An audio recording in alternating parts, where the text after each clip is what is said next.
Hey, what's going on, everybody? My name is Curtis, and today I'm going to do a review for Sistas Season 9, Episode 14. Alright, y'all, so this was a really good episode. May have been one of the best episodes of the season. And did you all see the preview for next week? I'm going to touch on it a little bit later in this review, but let me tell you something.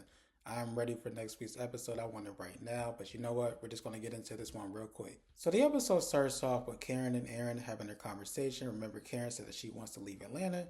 And so Aaron, he is pretty much thinking the worst. He's like, so are you going to just leave me and Faith here while you go do your own thing? It's just going to be a long distance relationship. Like, what exactly are you trying to convey to me? Like, what exactly are you saying? Like, do you want us to go together? Are you just going by yourself? Like, what exactly are you trying to do? Karen is just like, Aaron, if you could please calm down, relax, allow me to speak. I will give you details about my plan. Like, just let me talk. So he's like, okay, fine. Say your piece, say what you need to say. I'm all ears. She tells him that she needs a hard reset. She needs to get out of the city of Atlanta. She needs to experience new people, a new environment.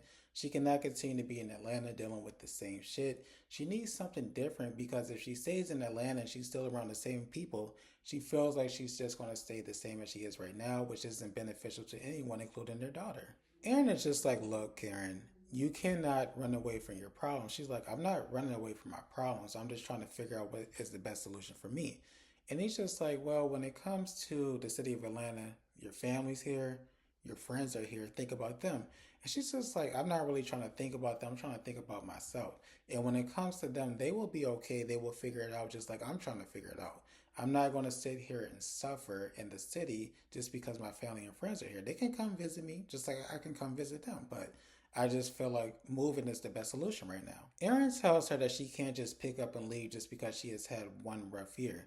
And she tells him that she's not picking up and leaving. This is a conversation that she's having with him because she wants to know his thoughts and opinions. Because when it comes to any type of move that she's going to do, it's going to be with him, it's going to be with the baby. So it's not a situation where she's going to just move on her own and leave him behind. He's going to come with her. So she's actually asking for his input opposed to just saying what it is at this moment in time.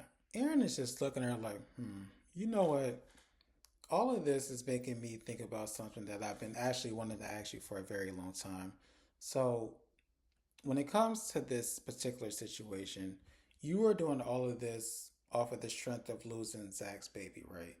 So, the question I have for you is would you be in this same situation? Would you be this emotional and going through all of this if you would have lost my baby instead of Zach's?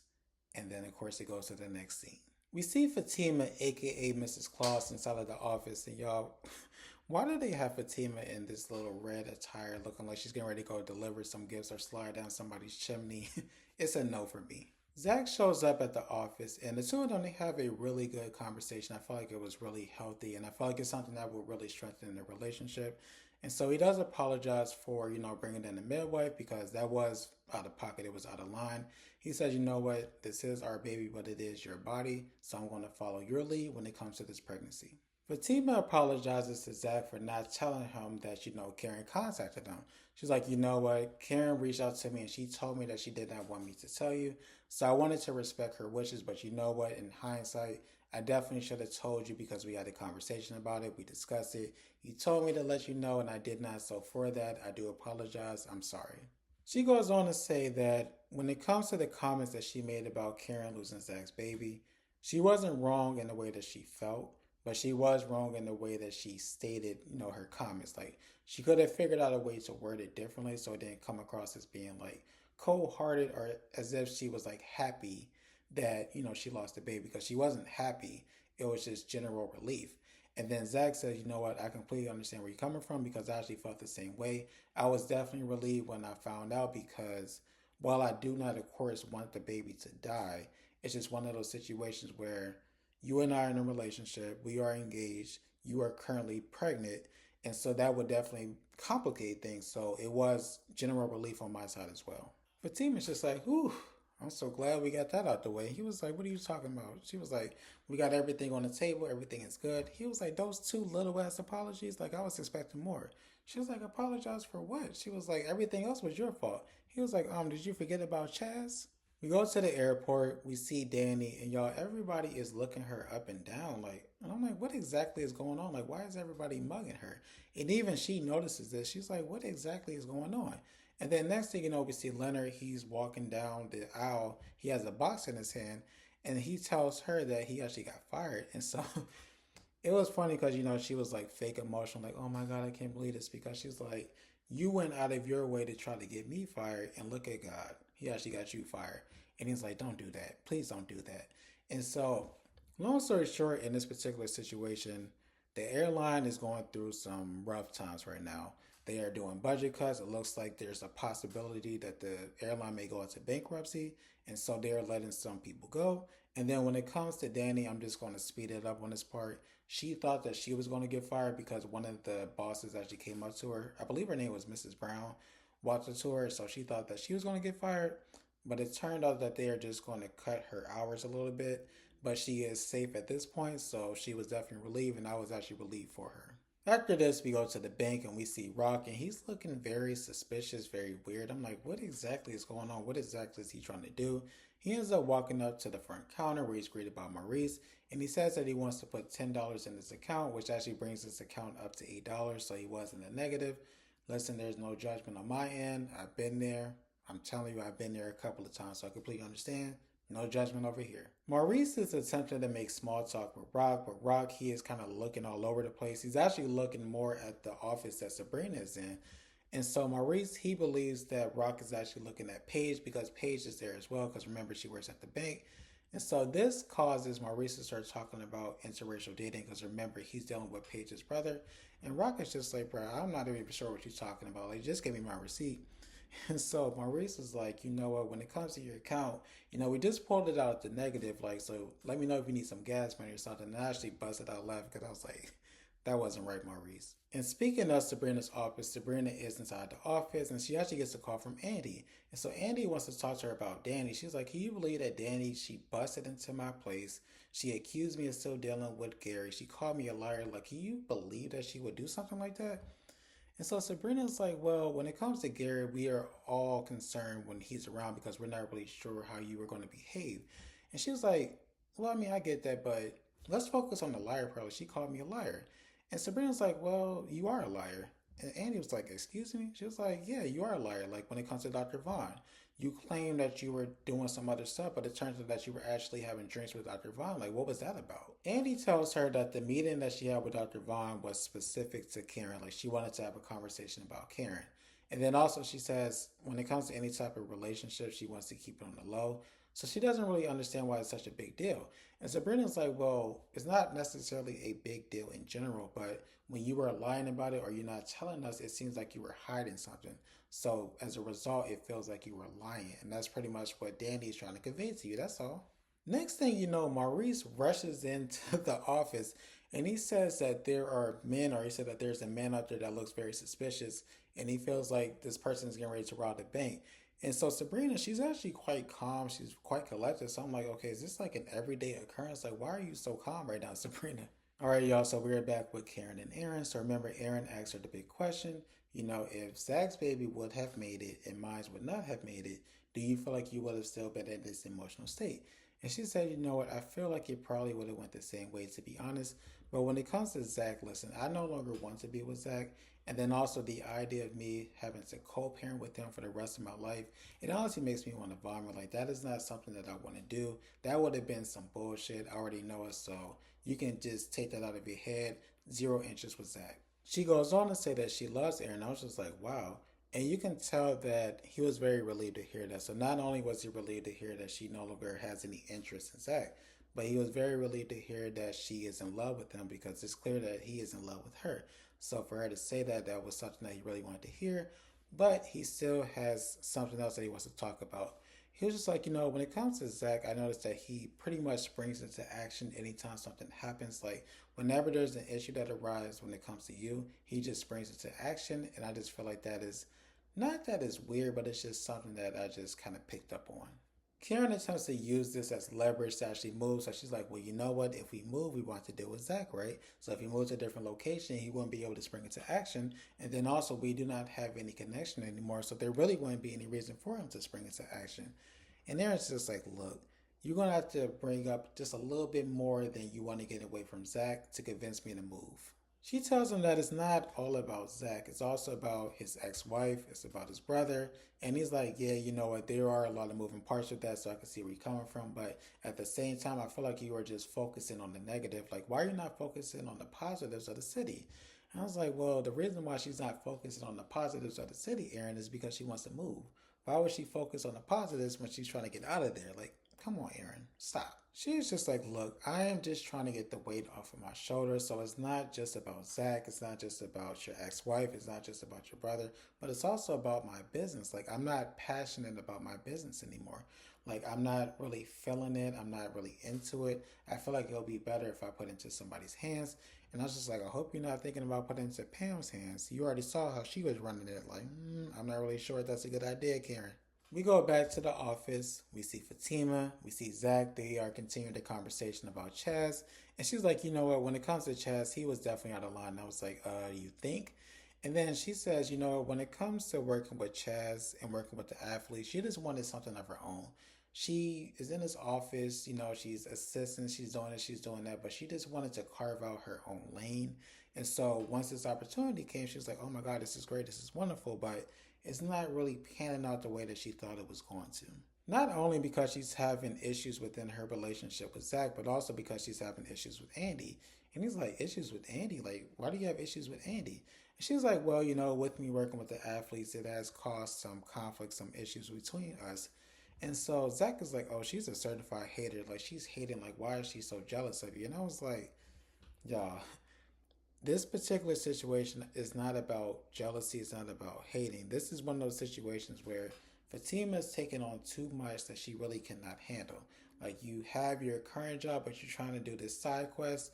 You cannot handle this side quest. It's becoming quite clear that you can't. Andy, she already knew from the beginning like it's going to be an issue, so she was trying to kind of like navigate you, but you were not trying to listen. And then next thing you know, you started fucking up at work. She needed you to do a lot of stuff, and then you kept coming up short. And so she was right the entire time. So this idea that she is hating, that she is jealous, I just want that narrative to stop because that is not the case. And even Fatima says this as well. She's like, listen, when it comes to this particular situation, it's not going as smooth as I thought it would. Like, you know, I thought it would be one way. It's not really going that way. I've been kind of messing up here and there. And Zach is like, look, I know that you may have been messing up, but it doesn't have to be that way going forward. What you need to do is just focus, work on your time management, and everything will be smooth. Everything will work out well. But do not let Andy hinder you from working with these athletes and doing something different. And then speaking of working with the athletes, so he was saying that I want you to continue to work with the athletes, right? But when it comes to the gifts, I do not want you to accept any gifts unless it's a gift that we can share together. So when it comes to courtside seats, when it comes to them trying to buy you a car, take those. And I was like, who's a groupie now, Zach? And speaking of athletes, Chaz actually walks into the office as they're talking. And he's like, damn, you follow me everywhere, little man. And I said, oh, shit, here we go. We go back to the bank. And long story short, the guy that Maurice thought was trying to rob the bank, it turned out to be Rock. He goes into the office with Sabrina. They have a conversation. And essentially what happens is Sabrina, she does basically stand her ground and says, you know what? I can't get over the fact that you lied to me just so you can have sex with me. That is something that I cannot forgive. And he's like, you know what? Going forward, I will not lie to you. And you know what? If you want some dick, just give me a call and I'll be right there. And Sabrina's just like, okay. And side note, this has nothing to do with anything, to be honest with you, but this is just my thoughts and opinions. I want more for Sabrina. Like, we got to deal with her dealing with Rich. Then she dealt with this guy, what's his name, was Frank.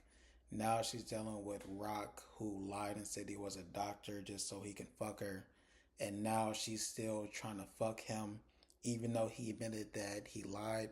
Like, I just want a little bit more for Sabrina's character. I just want them to focus on her a little bit more because she just deserves so much better. She is a beautiful woman. She is a good actress. She deserves better, Tyler.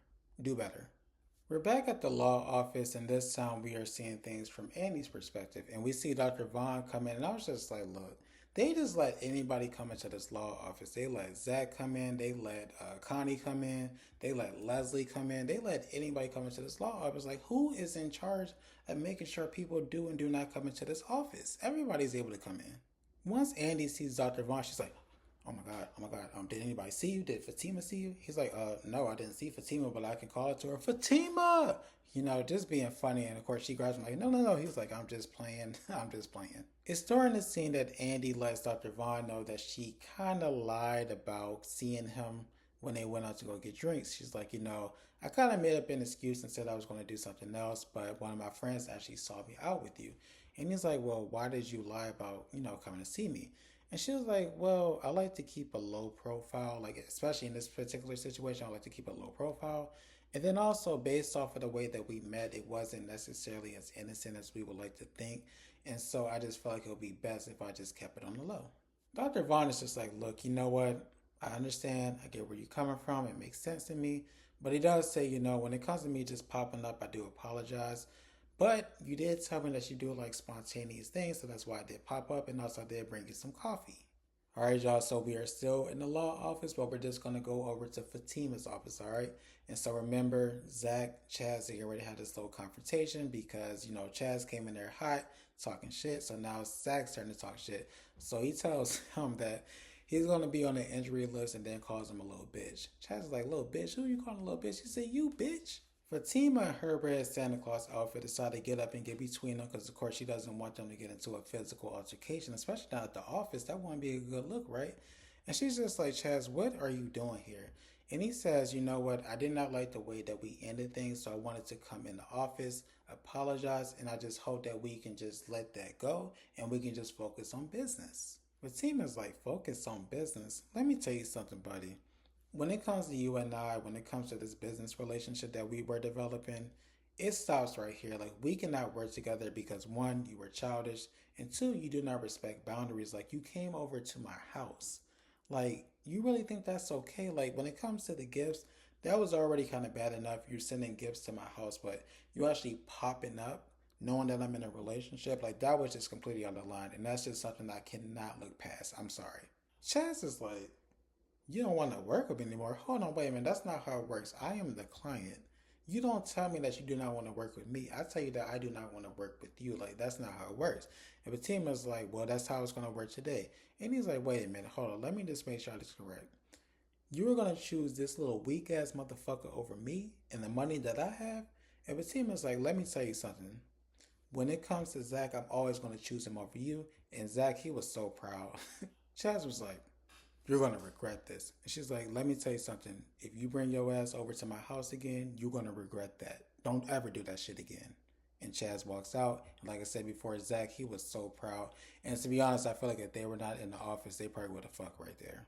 All right, y'all. So we're back with Karen and Aaron. And so Karen says, you know what? I know I have not been the easiest person to deal with recently. He said, recently? Have you ever been easy to deal with? She was like, yes. Back to what I was saying. I know I've not been the easiest person to deal with recently, but I just wanted to thank you for holding me and the baby down while I was going through everything I was going through. But going back to this moving situation, I just feel like it will put me in a better space, and I need you to be on my side with this. And he's like, well, if you move, where exactly would you move? And she's like, I don't know. I mean, somewhere new, somewhere different. And he says, you know what? I'll move with you if we can come up with a solid plan that will benefit you, me, and the baby. We need to come up with a plan. We can't just go out and just move to some random spot. We need to come to a plan together, and she agrees. All right, y'all. So there were three quick scenes, so I'm just going to put them together just so it's easier to talk about. So in the first scene, Officer Green, he does flirt with Danny, so something does seem to be brewing there. In the second scene, we see that Paige's brother does come up to the bank and gives Maurice the vision board, and it appears as if they're getting ready to go on another date. And then in the third scene, the older gentleman, unfortunately, I do not recall getting his name before. The guy who was at the gym before was Zach. He does make it be known that he did know Zach's father. And so he was best friends with Zach's father.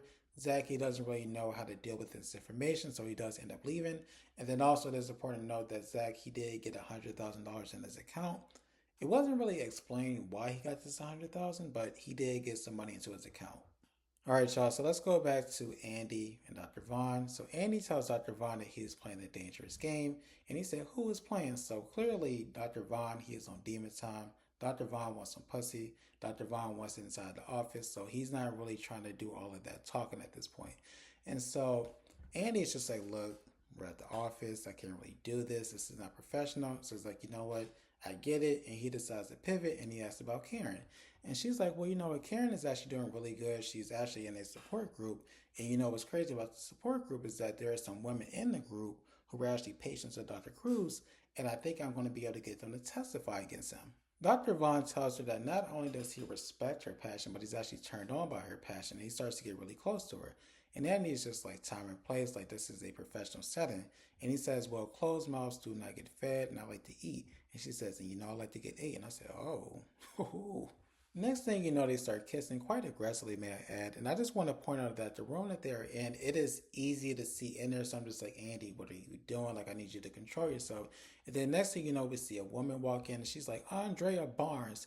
And then Andy's like, Mom. And I was like, oh shit, what's going on here? All right, y'all. So now that we got that episode wrapped up, let's talk about the previews for next week, okay?